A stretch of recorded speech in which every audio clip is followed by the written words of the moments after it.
In this video, I'm going to show you how you can easily delete YouTube Shorts from your YouTube channel.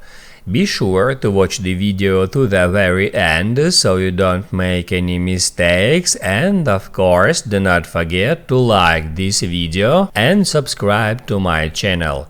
So let's begin, and first off, open up YouTube app. Then go to Library and tap at Your Videos.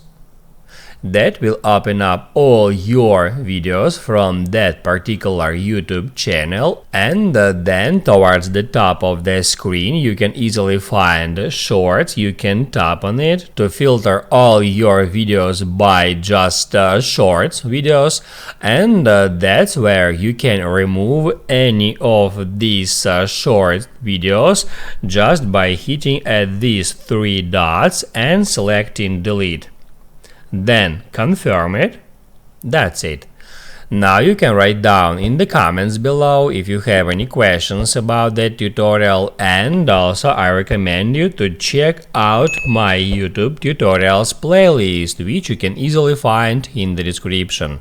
Hit the like button if you liked that video, and see you in the next one.